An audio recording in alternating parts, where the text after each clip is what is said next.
Welcome, ladies and gentlemen, to the Danger Room, the X-Men Comics Commentary Podcast. My name's Adam. My name's Jeremy. And we're here to discuss, what is this? Giant Size X-Men number 2. The all-new, all-different X-Men. Wait a minute. Mine says X-Men number 94. Oh. What the heck? Oh, you're right. What's going on here? Oh, wait. As I recall, there's a story behind that, and initially there was supposed to be a Giant Size number 2, and they changed their mind and decided to pick up where the X-Men left off, turn it into a bi-monthly series, and this all happened in August of 1975, apparently. So as I understand it, I guess there was enough of a success from Giant Size X-Men number 1 that it warranted the bi-monthly series, as you mentioned. So Len Wein and Chris Claremont had already plotted and done some of the scripting for Giant Size number 2, which was going to have some things that we'll cover as we get into there. But when it was revealed that it would be a ongoing series, Chris Claremont was kind of like, I wish I wouldn't have had some of those characters do some of those things. So he had to kind of rewrite some things as he went forward. And we'll kind of cover that. The other thing that happened is that Roy Thomas stepped down as the publisher, whatever they call that, the editor-in-chief. Editor-in-chief, and Len Wein stepped in, or Len Wein, and he was, as a result, he was forced to drop a lot of his books, and he wanted to keep Incredible Hulk, and he didn't really care about X-Men, so he dropped it, and 24-year-old Chris Claremont stepped in. And as Chris Claremont has said, at least in the introduction to these, this was the first book that he had ever written. As we've seen in the podcast, there are several issues where he had given ideas, but none that he had written. This is a Len Wein plot and a Chris Claremont script. And it is called the Doomsday Scenario. Doomsmith Scenario, even. It is called the Doomsmith Scenario.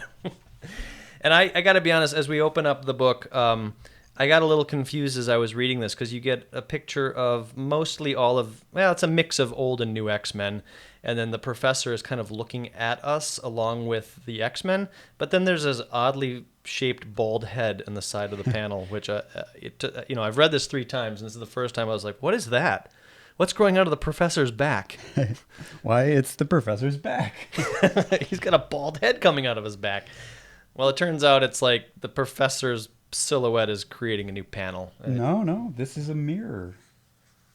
Get out of here. Are you serious? That is a mirror. You were looking at the reflection of the back of the professor's head. And that's what he's looking at, the X-Men.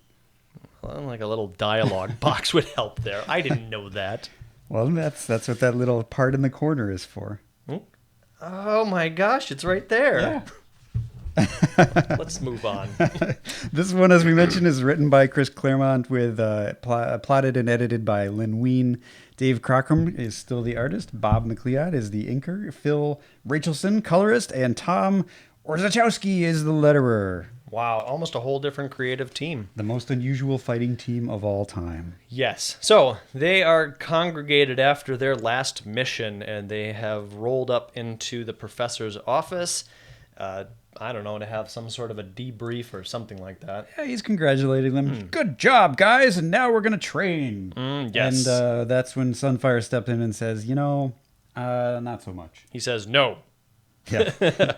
This team will not include Sunfire. I did you a favor, and I'm out of here, and my duty is to my country and my emperor, so screw off. And as we know, this is the mistake that Chris Claremont found, so he did everything in his power to bring Sunfire back to Yes. Oh, wait, no, that didn't happen. The professor's like, I'm kind of surprised about it. What about you other new X-Men? Nightcrawler, Thunderbird, and Colossus? Are you going to stay?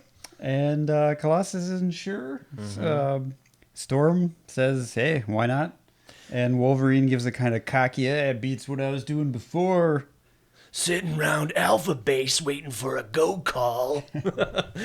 Oh, there.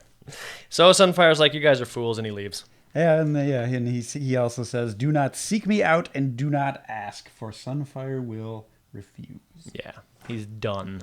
He's out of it. So the professor's like, whatever, I didn't like him anyway. Let's talk to Banshee. And there we get a full page of Banshee like, I'm not going to do it. And then, you convinced me. I'm not going to do it. I'm an old cop. I'm Irish. I'm older than all of you. Fine, I'll join your team. And then we get this strange line where the professor says, "Rubbish! Your hair's about as gray as mine. My hair that you cannot see because I'm bald." Well, yeah. I mean, I guess maybe He doesn't have gray hair. Maybe he if he did have hair, it wouldn't be gray. We'll never know. Well, so then the professor's like, then it's settled. We have a huge X-Men team. Until Angel steps in and says, excuse me, pardon me, got something to tell you. Yeah, guys, we're out. We're done. All the old X-Men, that is. Yeah, he calls them the old X-Men. It's very sad. And the professor's like, you're what? You, Warren, Jean, all of you? Why? There's no place for us, I guess. Yeah, and, Marvel Girl is starting to say we were kids back then, now we're older. We don't really have a place here anymore. You helped us grow, but now we're grown up. And Wolverine interrupts and says, "Look, lady, you guys want out that belly, then go. Split. Take off. What do we care? Just spare us. Do us all a favor and spare us the soap opera." And Iceman's all like, why, you? Listen, midget. I'm going to slam you. And they're about to throw down. Scuffle, and Cyclops says, "That's enough, both of you." And then, "I said that's enough." Nobody interrupts him, but he needs to. He just keeps going on. He just assumes. You're out of line, Wolverine. It's interesting. Maybe Marvel Girl has finally realized that they graduated in issue 5. And they've just been hanging out here for so long. And she's like, it is kind of weird hanging out with this creepy old guy. Yeah. Maybe we should move on and get lives and do stuff. But... Havok asks Cyclops, "So what are you going to do, big brother?" Big bro? And Cyclops says, I'm going to sleep on it. And in fact, he doesn't sleep on it. He turns into the Cyclops we all know and love. Mopey Scott. He starts moping. And thinking. And then he shouts out into the night, "Killed by my eyes! My cursed mutant energy blasting eyes!" That, of course, is in reference to... he dare not forget about his eyes because someone might get killed. Right. Yeah. And apparently he wakes everybody up, and everybody's like, "Shut up." They're like, it's 5. We're out of here. Like, this is every night with him. It's the same thing. Marvel Girl's like, these eyes! Marvel Girl's like, this is why we don't sleep together, Scott. Every night. So they leave. Marvel Girl confronts Cyclops one last time and says, "Are you sure you're not going to come with us?" "I thought you would go, but I'd hoped." And then they kiss. "I love you. I love you." And then she is gone. The man called Cyclops is alone. It's the first real kiss for it's Cyclops and Marvel Girl. It's shocking. It's apparently their first kiss ever. And this is why Cyclops says, "Wait a minute." I think I may have made a mistake in that choice. Well, the new X-Men wave them off, and I got to ask you, what is the glue that is keeping this team together? Well, according to this, it's that they fought together, they faced death together, and that has forged a special bond between them. Yeah, they only had one battle. I kind of liken this to like the Monkees, for example, right? The Monkees came together. They had a TV show. They sang some songs, sort of. Yeah. They actually tried to tour, but at the end of the day, any Monkees interviews you watch, they're like, unlike the Beatles or other bands, like we were put together by somebody. Mm-hmm. We weren't friends in high school or college and then formed a band. So we left and went our separate ways. I kind of feel like the new X-Men are like the Monkees. Interesting. I just kind of maybe not. Well, anyways, they've forged that teamwork, and so Cyclops now introduces this new team to the Danger Room. The X-Men Comics Commentary Podcast. And he says the object is to get across this room to the exit, and Thunderbird's like, I got this. The room is empty. So you got to be kidding me, One Eye. And he walks across, and then in the next panel, he flies out of the room. Well, if the room lets you. We get a little comedic panel there of a click where, what the, hey, let go, chaka, chaka, chaka, and then out goes Thunderbird flying. So it works on page, probably not in description. It's mildly humorous. I was belly slapping, laughing. It's a knee slapper. So apparently in the Danger Room, we get a full page montage of the X-Men training, and apparently the X-Men captured a computo Or didn't they have their own? Didn't they have didn't the professor build a robot? I forget what its name was. You might be right. But they definitely had a robot. Okay. It was Colossus. Was it? Yeah, Colosso. Colosso. But didn't Colosso go out of control or something? Well, I'm sure the professor didn't abandon Colosso. This is Colosso Mark II. Okay. So this is the match we've all been waiting for: Colosso versus Colossus. Well, we don't actually see what happens, but Colossus is about to punch Colosso, and there's other traps and training and punching and shattering and tentacles. Lots of tentacles. We get to see everybody in action, and Cyclops is in the middle with his mouth open, shouting. Yep. Go orders. Team! Wolverine, duck! Banshee, look out for that! Nightcrawler, do your BAMF thing! Which he has not yet done. No. In the dialogue, we're told that this is weeks upon weeks of 6 hours of training every day, and they've fought like they've never fought before, and they can't believe that after all of this time, they weren't a team. I think they're just trying to build up like a team building thing. And then in the last panel, is 6 outcasts and forges them into a team. Yeah, I think it's a little early to call them that, No. I think it is what it is because it was written this way, but I think that... Well, I think this whole issue is kind of about this whole team structuring and what the results of that will play out on the page. Sure. So they've been training so hard and they're so tired that, and Cyclops is pushing them so hard that at some point Thunderbolt gets blasted in the leg by a laser. Even. Thunderbird, thank you. And they get mad at each other. Yeah. Banshee tries to help and he says, "Back off, Shamrock. I don't need any help. Not from you, not from anybody. I'm okay, One Eye." He's got a name for everybody. I hope he sticks around for a long time. Yeah. We can find out all the names he calls the X-Men. He's like the guy on Lost who has a name for everybody that you've never seen. I've Lost, not seen Lost, so that's lost on me.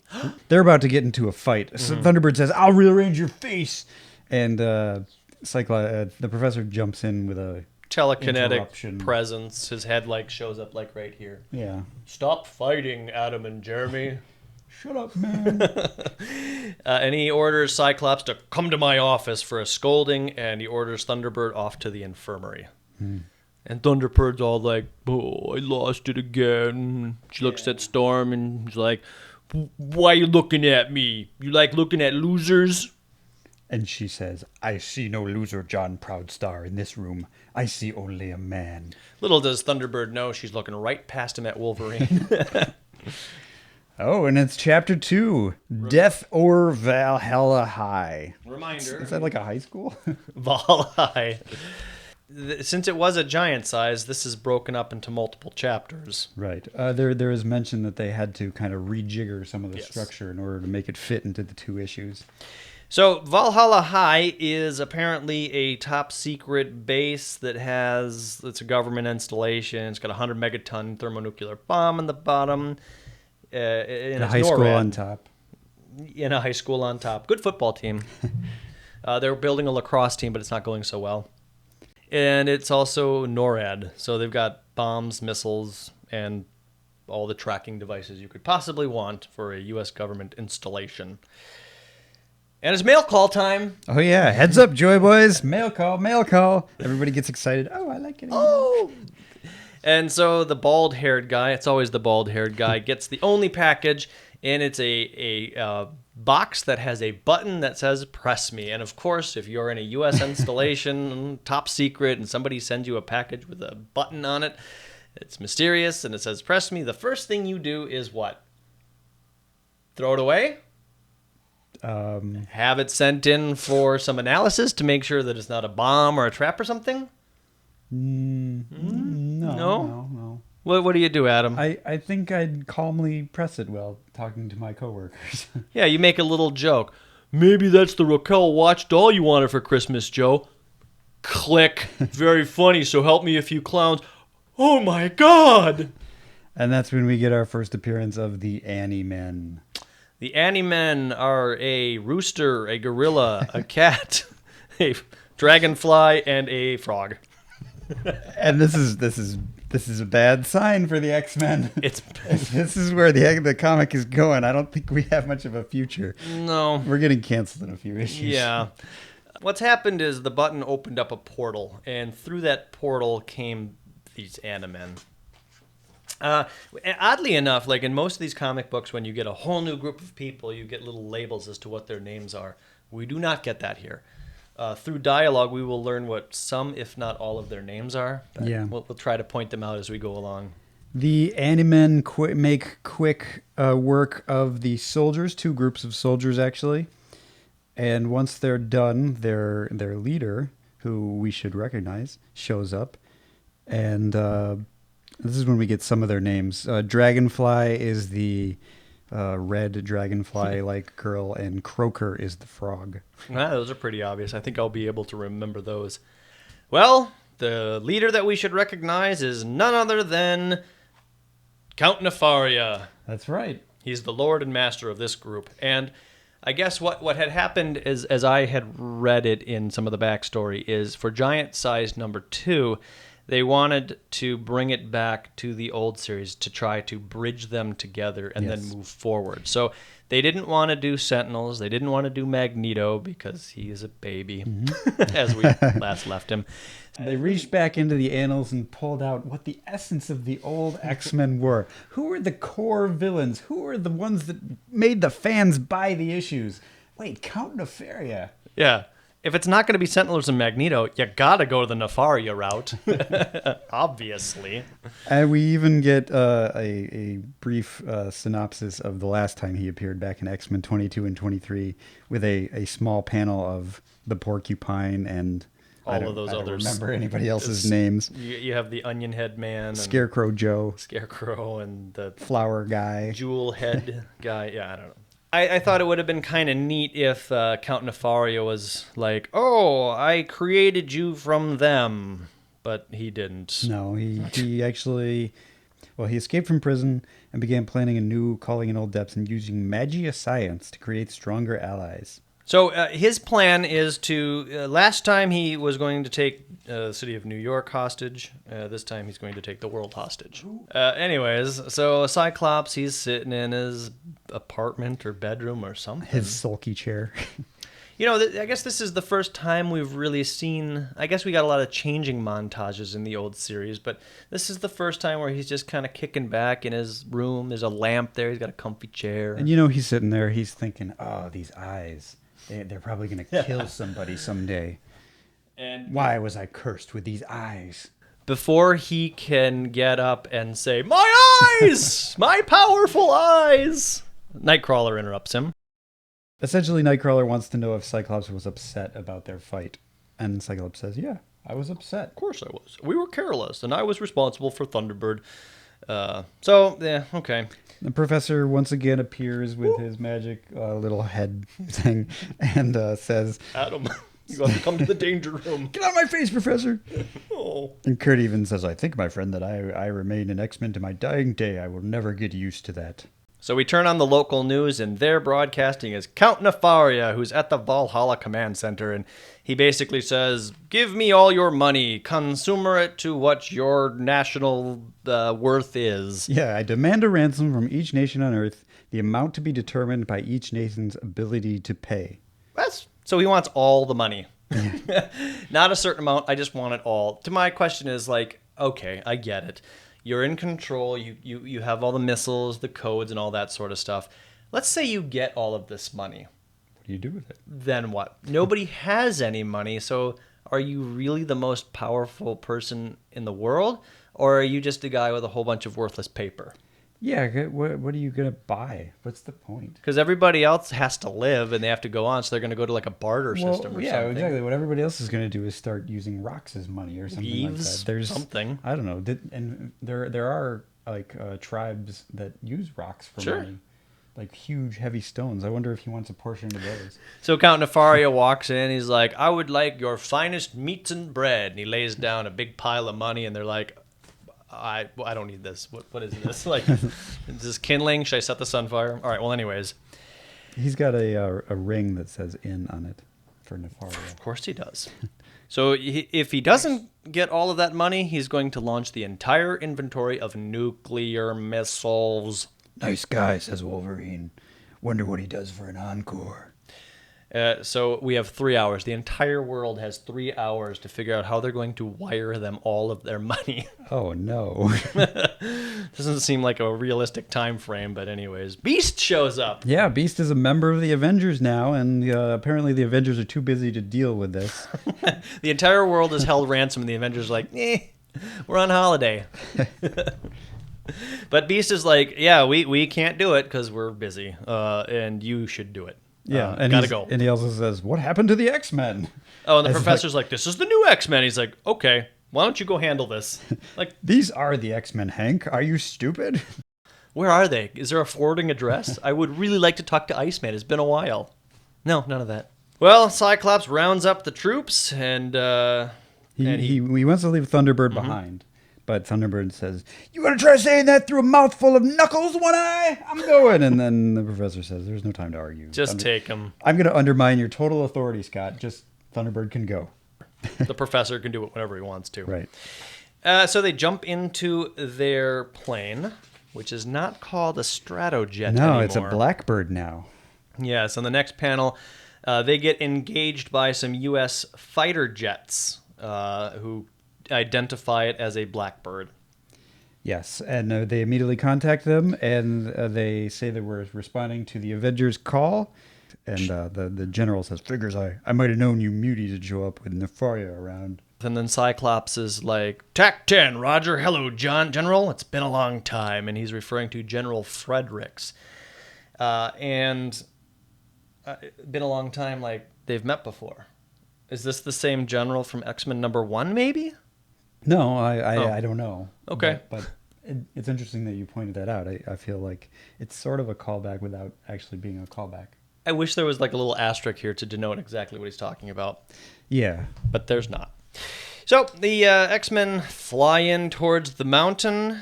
Oh, and Count Nefaria recognizes the airplane because the airplane has that little X-Men on the tail. And he's like, oh, the X-Men! Oh, this is delicious in its irony. I get to take out the world and the X-Men who defeated me before. Won't he be disappointed when none of the X-Men are the same X-Men? Who are these people? Like, what? Well, I got Cyclops. I recognize him. Yeah, I'll take him, I suppose. So he launches some bombs from the mountain. Are these the nuclear missiles he was referring to? I sure hope not. That would make for a very short series. There should be a what if X-Men 94 was nuclear missiles and this all happens and they go off and now it's like a post-apocalyptic world with the X-Men and now they're just fighting for their survival? That'd be awesome. You could start a whole different tangent of X-Men. Come on, Marvel. I'll write it. I'll write it. I'll do a podcast about it. You could co-write it, Adam. Like you could be the dialogue guy. I'll just do the podcast. Oh, okay. This is the worst comic ever. No, I'll Post-apocalyptic just X-Men. interview So you. stupid. So, Jeremy, what were you thinking? Why did you do this? I told you already. You were there. All right. So the Blackbird is being chased by missiles. 3 missiles, and Cyclops pulls some maneuvers and manages to get 2 of the missiles to hit some rocks. Yeah. Side of a mountain, I think, maybe. Wolverine says, nice try, boss man. Too bad one of those little futzers got away. What's a futzer? You mother futzer. I'm going to rip your throat out, futzer. Somehow I don't think Wolverine would say that. And the missile hits the one of the Blackbird's engines. But that's okay because Cyclops hits the eject button, which kind of ejects the cockpit out into its own little glider. Which also says X-Men on the fin. So when the professor ordered this thing, was he like, look, I know I want to have X-Men on it, but I am in no way affiliated with the X-Men. I just love the team. Could you do that? Could you just spray paint that on the back? Thank you. Cyclops says, like, oh, we have another chance because he must have thought that we blew up because he saw the rest of the thing blow up. But that's not what happened. Yeah. Like in the very next panel, Nefario's like, what? They live! Then he says, how many times must I kill them before the cursed mutants finally stay dead? Once. Try once. Think before you speak. That's our lesson to you. Okay, right. So then he decides that he's been wasting his time or something with the missiles, so he uses his sonic disruptors, which happen to have been installed in Valhalla. Oh, yeah. And it took me... There's only 2 panels left in the comic book. It but it took me a little bit to understand what had happened. And the sonic disruptors just zap away the ship. Yes, which begs the question, why didn't he use them in the first place? No kidding. But maybe the ship wasn't close enough. I don't know. And I'm just trying to also understand the logic behind, like, he zaps the ship, it disappears, and the X-Men are now in free fall. Why isn't there anything else? Or why wasn't their clothes beamed away? Or how did it only target the ship and not... Why are only the X-Men left behind? I don't know. Oh. Why isn't Storm flying? I don't know. But it's the end of the issue. Yeah, next issue, War Hunt. What did you think? Growing pains. Yeah. Definitely chalk this issue and the next issue up to growing pains. A couple of things I wanted to mention. Issue 93, which of course was a reprint. I believe it was a reprint of the issue right before they go to the Avengers. It was the one where Magneto dies as he's falling into the water. I had often wondered, like, what does it say for the coming next? And I found out. It's not very exciting, but it says, find out how this ends in giant-sized X-Men #1. So in reality, the issue continues on in one of the Avengers issues. I can't remember which one. Right. Giant-sized X-Men #2 is actually issue 46 and 47, the 2 Sentinel issues by Neil Adams. I don't know if those are the exact issue numbers, but that's what Giant Size #2 actually is. Okay. So I think we're all caught up history-wise. Yeah. And now we're ready for a steady run of X-Men. So until next time, the Danger Room is closed.